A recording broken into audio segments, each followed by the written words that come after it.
السلام علیکم لیدونکو، هیله ده چې ښه به اوسئ. نن په یو نوي فریم کې کېناستم. همدغه زما سټوډیو کې ما سره دا هر څه پراته دي، خو زه په ګرین سکرین کې ریکارډینګ کوم او بیا هغې ته د پریمیر بیکګراونډ اچوم. نو نن چې دی ما غوښتل مې په هغې باندې تاسې هم پوه کړم چې زه څنګه دا ویډیو ریکارډ کوم او بیا څنګه بیکګراونډ بدلوم. نو د ګرین سکرین خو دا طریقه چې کومه ده، د ګرین سکرین د استعمال چې کوم دی ډېر زیات زوړ هم شو او اوس حتی د موبایل په ټولو ایپونو کې چې دی د هغې لپاره آپشن هم شته دی چې په اتوماتیک توګه باندې شین یا ګرین کلر بیکګراونډ چې دی هغه ډیلیټ کوي. فیسبوک ریل کې هم تاسې اوس وګورئ د ګرین سکرین آپشن پکې شته. یو د لایو دپاره چې کوم سافټویر دي OBS VMAX خیر هغې کې خو د مخکې نه یا دا اوس چې سټریم یارډ دا ټولو کې چې دی د ګرین سکرین د لرې کولو لپاره آپشن شته، خو په پریمیر او یو لیډ او دغه غټو سافټویرو کې چې دی په دې کې دغه آپشن ډېرې مخکې نه وي او یوازې همدغه سافټویر به چې دی د دې لپاره په کار وړل کېدلي. نو ما پرون چې کوم ټوټوریل جوړ کړی یا د درېیم صنف د ټوټوریل کوم ریکارډینګ چې دی هغه زما سره پروت دی او هغه ستاسو سره یو ځای ایډیټ کوم او د هغوی نه چې دی بیکګراونډ زه ریموو کوم یا ګرین کلر ریموو کوم او هغه کم بیکګراونډ تیم چې زه په ټولو ویډیوګانو کې استعمالوم نو هغه ورته په شا باندې فکس کوم. نو په دې سره وجه تاسې هم په دې باندې پوه شئ چې ګرین سکرین ویډیو څنګه جوړیږي په پریمیر کې او د هغه د ښه نتایج لپاره باید څه وکړو. مخکې دې نه چې دا ویډیو راواخلو زه غواړم چې په څو نقطو باندې خبرې وکړم چې تاسې باید بیکګراونډ او خپل سبجیکټ چې دی هغه انالایز کړئ چې زما کوم سبجیکټ چې د ویډیو دی هغه په کومه څه بیکګراونډ کې دی، شارټ څومره دی. که چیرې مثلا زه په میډیم بیکګراونډ کې ناست یم یا میډیم شارټ دی او زه د دې شاته په بیکګراونډ کې چې دی وایټ سټوډیو واچوم چې لایټونه او میز او هر څه ګډوډ پراته یا لوی بیکګراونډ یې د دې لپاره چې هغې کې باید یو کس ولاړ اوسي، خو زه اوس ناست یم او د دې شاته هغه بیکګراونډ واچوم نو په دې باندې یقیني اوسئ چې ستاسې ګرین سکرین به اصلا ښه نتیجه ورنه کړي او هېڅوک به هم چې دا حس ونه کړي چې دا ویډیو د کتلو وړ ده یا دا ویډیو ښه ایډیټ شوې ده، بلکې په اولنۍ نقطه کې به خلک پوه شي چې دا ګرین سکرین دی. که چېرې تاسې په سمه توګه باندې او ښه توګه باندې ګرین سکرین نه ګټه واخلئ نو تر ډېره پورې هم شاید څوک پوه نه شي دا تاسې ګرین سکرین نه ګټه اخیستې ده، بلکې فکر به کوي چې دا تاسې په اصلي سټوډیو کې ریکارډینګ کړی دی. نو د دې لپاره دا مهمه ده چې تاسې وپېژنئ چې زما شارټ چې کوم دی هغه کم یو دی، میډیم دی، لانګ دی، ایکسټریم لانګ دی او زه چې کوم بیکګراونډ د دې شاته غواړم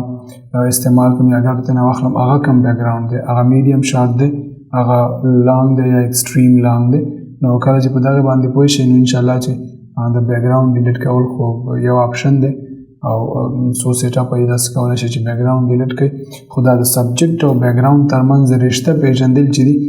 په دغې باندې باید تاسې لږ کار وکړئ، ویډیوګانې وګورئ او دغې ته باید توجه وکړئ چې که چېرې ستاسې شارټ فکر وکړئ چې میډیم دی نو بیکګراونډ هم هماغسې یو څه انتخاب کړئ چې هغه د میډیم شارټ لپاره بهتر واوسي، یا که لانګ ایکسټریم لانګ شارټ وي نو د هغې لپاره هم هماغسې یو بیکګراونډ پیدا کړئ. خو که چېرې تاسې مثلا پوره یو کس په ګرین سکرین کې شوټ کړئ یعنې ایکسټریم لانګ شارټ چې د هغې پښې هم ښکاري او تر سره پورې او هغه تاسې راواخلئ دا کوم بیکګراونډ چې زه د پریمیر لپاره استعمالوم او په دې کې ودروئ نو بیا به تاسې وګورئ چې دا به ډېر بد ښکاري او اصلا به هغه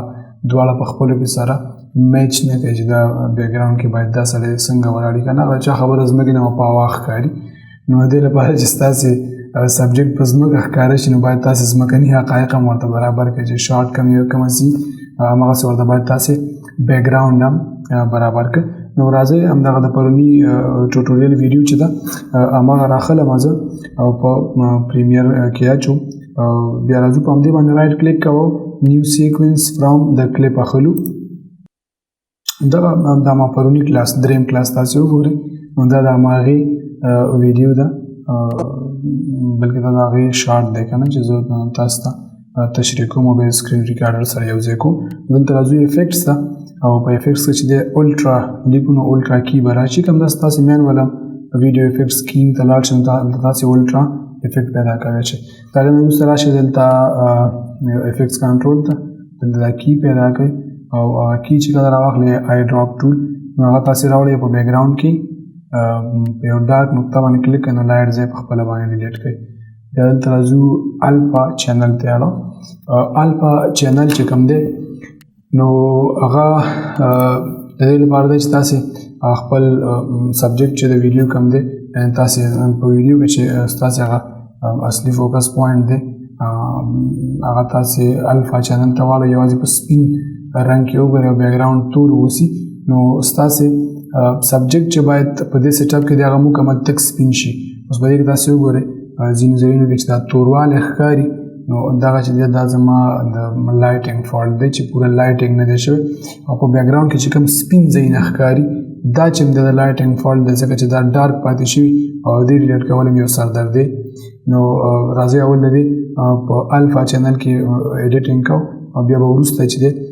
مکمل ایډیټینګ په الفا چینل کې هم نه ختمیږي او مثلا په کلر یا کمپوزیټ کې هم نه ختمیږي خپل دا سبجیکټ چې کوم دی دا په الفا چینل کې مکمل سپینوي سلیکټ کوئ بیا د بیک ګراوند نه وروسته چې دی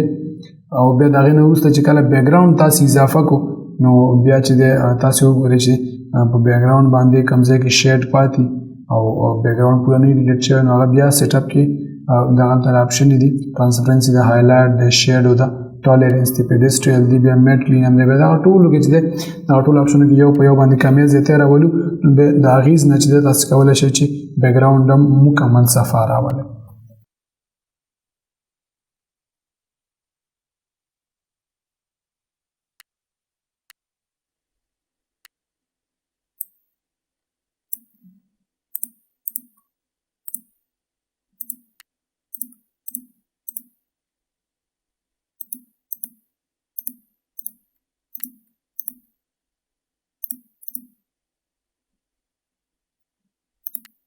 نو زمونږ اصلي هغه سبجیکټ دی په ویډیو کې هغه مکمل تک سپین شو بیک ګراوند چې دی د هغې لپاره ځو کمپوزیټ ته واپس د الفا چینل نه کمپوزیټ ته ځو چې کلرونه مکمل ښکاره شي بیا بیک ګراوند اضافه کوو او بیا ګورو چې په کوم کوم ځای کې شیډ پاتې شوی دی چې هغه هم د دغه سیټینګونو نه پوره کړو او بیک ګراوند بیخي پاک صفا ښکاره شي اوس کلر شو په دې کلر کې تاسو وګورئ دا کوم ځای چې بلیک دی که نه مکمل نو دا ښه صحیح ډیلیټ شوی دا کوم ځای چې لږ لږ سپین سپین ښکاري او دغه ځایونه چې دا سم نه دي ډیلیټ شوي نو د دې لپاره چې دی اوس یو بیک ګراوند زه چې په پریمیر کې استفاده کوم هغه بیک ګراوند راخلو شاته یې اچوم او د هغې نه وروسته چې دی بیا ګورو چې په کوم ځای باندې شیډ پاتې دی او باید ډیلیټ کړو دغه بیک ګراوند باندې امپورټ کړو چې زه په ټولو ویډیوګانو کې استفاده کوم دا په اول ویډیو ټریک باندې چې ګرین سکرین یا موږ د کومې ویډیو نه چې موږ بیک ګراوند ډیلیټ کړو په دویم باندې نو دلته اوس که تاسو وګورئ په دغه ځای کې چې دی وګورئ په دغه بیک ګراوند کې زما نه مکمل شاته دلته وګورئ یو سپین نویز حس کوئ یعنی دا هماغه نویز دی چې لږ مخکې هم په تور بیک ګراوند کې سپین ښکاره کېدو یعنی دغه چې دی زما ګرین سکرین مکمل نه دی ډیلیټ شوی نه دی پاک شوی اوس به دغه سیټینګونه چې د کی کلر د سیټینګونو نه دغه مکمله توګه باندې پاکم او د دې دا کوم اضافي غاړه چې دي اوس تاسو فکر کوئ زه د ویډیو په دې منځ کې قرار لرم او د اخوا دې خوا چې زما په کار هم نه دی نو تاسو چې کله ګرین سکرین کوئ ګوره د دې نه د اضافي ځایونه چې کوم دي هغې باندې سر مه خوږوئ چې ناس اصلی دلته شیډ پاتې شو دلته یو نقطه پاتې شو دلته ناس پاتې شو نه هغه د ټول نه اول چې دی کراپ کوئ یعنې د خپل سبجیکټ نه اخوا او دې خوا ځایونه چې دي هغه کراپ کوئ هغه ستاسې نه دي پکار د سبجیکټ غاړې باید په مکمله توګه باندې کی کلر شي او د هغې نه باید بیک ګراوند لرې شي چې ستاسې ریزلټ چې دی نتیجه چې د هغه سمه راشي نو دلته راځو اوس ورته ما لږ زوم کوم چې دغه ته برابر شي فریم برابر شي فریم ته وګورئ فریم باید د فریمینګ باندې خو به انشاءالله چې پوهېږئ بس ګورئ په دې فریم کې وګورئ هیډر چې دی هیډر هم په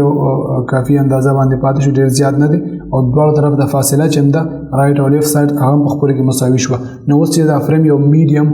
بیسټ شاټ دی او هغه مخکې چې آټو ما دلته راواچوه نو هغه تاسې وګورئ نو په دغه ځای کې چې دی وګورئ دا تصویر چې دی ګوره دغه د بیک ګراوند سره اوس نه خوري بیک ګراوند چې دی کوم شاټ ته چې بیک ګراوند برابر دی میډیم شاټ ته په هغې کې زه یعنې دا ویډیو سبجیکټ چې دی ټیټ دی یعنې دا هیډر چې دا باید لږ کم شي نو هله به چې دی دا شاټ پرفیکټ ښکاري. نو دې لپاره چې دی اوس راځو ګوره دا ویډیو چې موږ را زوم کړو نو وګورئ دغه شارټ چې دی بیا د دغه ځای نه بهترین ښکاري.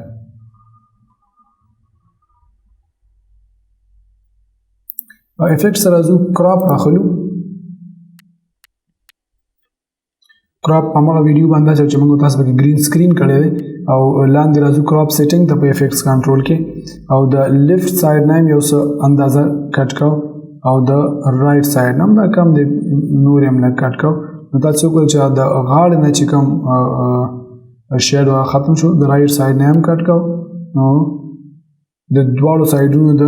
هغه نوایز نه خو بیا هغه شو پاتې شو په منځ کې نوایز راځي په دغه سیټینګونو کې چې دی کار کوو او دغه زما شاته چې کوم نوایز پاتې دی دا هم باید ختم شي.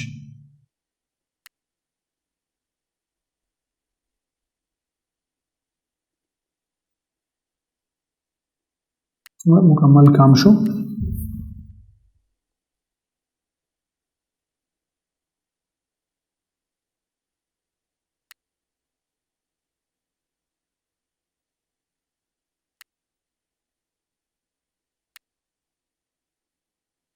پیډسټرل اپشن نه مې چې دی مثلا کوم دغه چې پاتې شوی و شاته چې کوم نوایز پاتې شوی هغه هم مکمل ختم کړو. اوس تاسو وګورئ چې دا بیخي یو کلیر کټ کروما شوه کروما کی موږ وکړه. د دې نه چې دی ما بیکګراوند ډیلیټ کو او د شاته چې دی ما بیکګراوند ځای په ځای کو او مکمل سیټ اپ هم وکړو. نو دا چې دا ما تیر درس ویډیو تاسو کتلی شئ کلاس 3 نو تاسو اوس وګورئ چې دغه کلاس په مکمل توګه باندې ریډي شو او د دې نه چې دی ما بیکګراوند ډیلیټ کړو یو نوی بیکګراوند چې ما غوښتل مثلا پریمیر په اړه باندې کار کوم دا لږ تاثیر لري په خلکو باندې چې په بیکګراوند کې هماغه څه وسي. یعنې وړو وړو نقطو ته باید پام وکړئ چې خلک په ښه توګه باندې پوه شي. زه چې مثلا د ساده چوکۍ کې ناست یم او درس ورکوم نو هغه فیل لیدونکو ته نه ورځي چې زه د پریمیر صنف ګورم. نو په دې خاطر باندې سټوډیو شته ځای شته نو ما وایي چې په ګرین سکرین کې به یې کار کوم. که څه هم ګرین سکرین سردردی جوړوي او یو خواري دوه کوي یعنې یوازې د ساده کلیپینګ نه چې دی مجبوره کېږي چې بیکګراوند هم ډیلیټ کړي بیکګراوند هم ور واچوي دا دومره جنجال چې اوس تاسې وکړه دا سیټ اپ هم ورته وکړي او بیا د هغې نه وروسته چې دی کومې خطاګانې شوي هغه وکاږي بیا چې دی مثلا د سکرین ریکارډر سره مکس کې چې کوم ریکارډینګ شوی نو دغه ټولو باندې تاسې ارزئ. موږ تاسو ټول د دنیا ته د دې لپاره راغلي چې باید د دنیا لپاره یو څه وکړو. څه انګریزان څخه وایي که نه لیټس ډو سمثینګ فار دس ورلډ. نو اخر کې خو ځان ته احتساب ورکړو چې موږ د دنیا لپاره هم څه وکړو. موږ تاسو مسلمانان د آخرت لپاره هم باید یو څه وکړو او همدا د خلکو سره مرسته خلکو ته لاس ورکول خلکو ته اوږه ورکول او سختو حالاتو نه ویستل او مهارت او وړتیا ورکول دا به زموږ ستاسې په دواړو ځایونو کې په کار راځي. نو هیله ده چې په دې درسونو به زما پوهیږئ ګټور به وي درته او راضي به یاست. نو که چېرې تاسې همدا فکر کوئ چې دا درسونه ګټور دي او باید زده شي نو ما ته په کمنټ کې ځواب هم راکړئ. که غواړئ د بل څه په اړه باندې چې تاسو فکر کوئ او زما ورته فکر نه نو ما ته ووایئ زه به د هغې په اړه باندې تاسو ټوټوریال جوړ کړم او همدارنګه خپل نظرونه مو ما ته په کمنټ کې پرېږدئ او د هغو ملګرو سره دغه ویډیوګانې شیر کوئ چې هغوی اړتیا لري ایډیټینګ زده کړي خو وخت او پیسې نه لري. نو دا په وړیا توګه باندې کولی شي چې د دغه ځای نه زده کړي او تاسې هم کولی شئ چې ما سره په وټساپ باندې اړیکه ونیسئ. ډسکرپشن کې زما نمبر یې فکر کوم بزنس وټساپ مې پکې شته دی نو کولی شئ چې تاسې ما ته هلته هم میسیج وکړئ او خپله ستونزه زما سره شریکه کړئ. نو خبرې نه اوږدو تر نور درسونو پر تاسو په لوی لاس سپارم انشاءالله چې بل درس راځئ دا مو زده کړی وي. خدای په امان. وای وای وای وای وای ګرمۍ های ګرمي یار دې لایټس خو زما خانه برباد وکړو.